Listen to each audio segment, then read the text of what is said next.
Remember the Breslau-Friends. Today we have the 20th of June in 2021.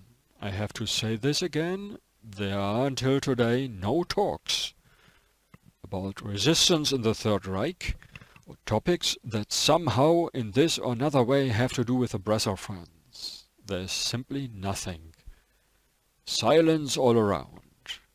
I'm still standing abandoned and all alone, but I hope solid as a rock, because I want to cling to my solid rock, which is the Christ. It is important to make this clear, because there is an extreme amount of lying going on these days. And everyone who went to school in Germany can remember the feeling of disappointment, because he or she was told everyone took part in the unjust regime of the Hitler government, or at least all kept silent. But a few days ago I reported on an exception that was the daughter of the Kaiser, Victoria Louise. I summarize briefly again. My grandmother was born in 1892 as daughter of the German Emperor. In 1913 she had married the Duke of Brunswick.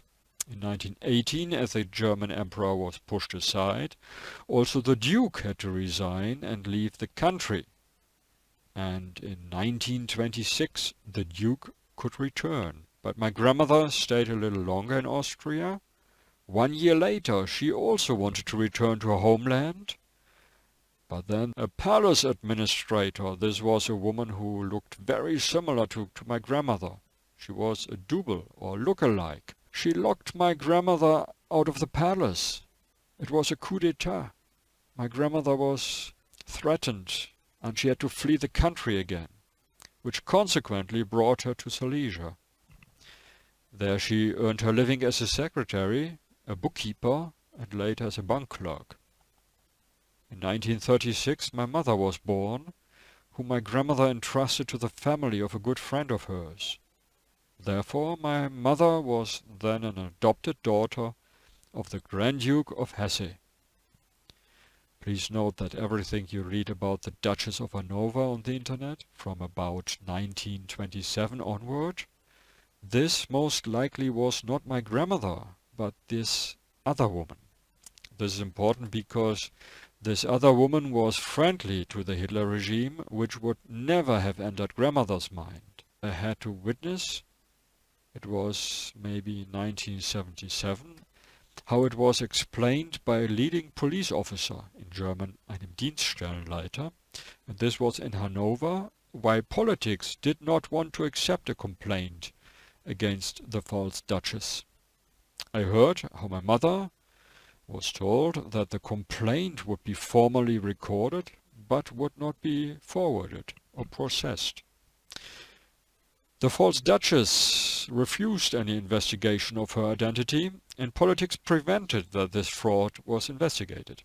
In 1980, this false Duchess eventually died, but even after that nothing was done that would have rehabilitated my grandmother. Today my talk is about my mother, who was adopted by the family of my grandmother's friend as Princess Johanna of Hesse. With that, a bright, promising future would actually have been open for her. And now I want to give a general statement. I've been at this detective work quite some time now, and the question of why so much has gone to the disadvantage of the emperor's daughter, that is my grandmother, and her descendants, especially my mother, the answer is clearer more and more. It seems to be a system of selfish-thinking people at work. It is about a conflict, maybe between bourgeoisie and nobility, between capitalism and socialism. And I clarify to this. I am there in both ways outside the camp. I am concerned with the best solutions, not with ideology. When I myself think of nobility, I think of an elite, and the once elected nobility, who decided in the sense of those who had elected them. They were peasant kings, so to speak, who came from the sheds to represent the working class. When I myself think of nobility, then I think of elite behavior, or excellence in quality.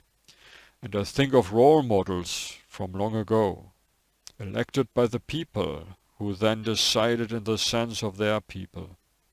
We have a democratic system today, and for me the elite today is found in the quality of entrepreneurship, which of course also has profit in mind, but beyond that, does not forget that there is the golden rule, which is hardly ever mentioned in Europe and Germany, that you deal with others as you would want to experience it if you were to take their position. We are now talking about property disadvantages on a big scale, enough to feed an entire city.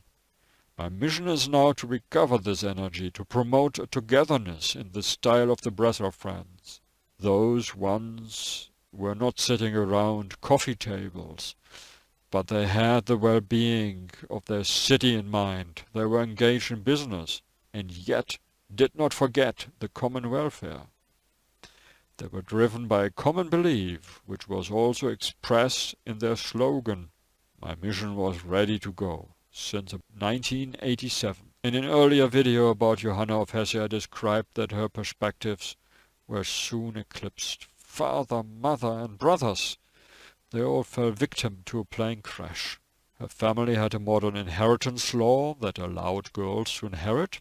Therefore Johanna of Hesse, my mother, was the heir of the Grand Duchy of Hesse-Darmstadt. Her uncle had not been on the plane crash. He had newly married and adopted my mother. Here comes the next mystery. In 1937, the newly adopted Johanna became seriously ill with meningitis and inflammation of the brain. Her mother, my grandmother, found her in this condition in the hospital. These doctors wanted to give up Johanna. They wanted to let her die. Grandmother had knowledge in herbal medicine, and she was confident that with God's help she could also cure this sickness. So, without further ado, she took her daughter home from the hospital and nursed her back to health using healing herbal vapors. In the process, however, she herself became seriously ill with meningitis. For some reason, Johanna of Hesse had been given a grave. From then on, she grew up undercover, under security measures in Breslau. And, for example, for security reasons, she had to dye her hair dark so that she would not be recognized. In 1945, my grandmother had to flee again, this time because of the approaching war line. In 1947, at the school that my mother attended, the teacher set the task for the children to bring pictures from their earlier childhood. And when my mother brought a picture, the classmate sitting next to her said, "You look like our Princess Johanna herself in this picture." It had been the case that in 1936, the late Grand Duke, he had taken pictures of my mother and printed them on postcards to be distributed to all school children. And in this way it became known to some that Johanna had been back again. As we can imagine, the Duke's family that had taken her inheritance were seemingly not pleased. My grandmother sought contact with this Duke's family. Here's a picture of my grandmother working in the palace garden. She was shoveling snow, and this was in 1949. But this other family, they placed a private law above the law of the land. There had been a little change. I can remember somewhere in the 80s there was the expectation that we would soon perhaps live in a big house. It was said there would only be a formality ahead. It was about a DNA test. This DNA test had turned out negative. No wonder my mother was not a biological child of the Grand Duke. She had been adopted. You can hardly imagine the opportunities that have been lost through this foul play. We also still have to wait for correction of these wrongdoings. So we hope for the future. And may God be with you until we hopefully will meet again.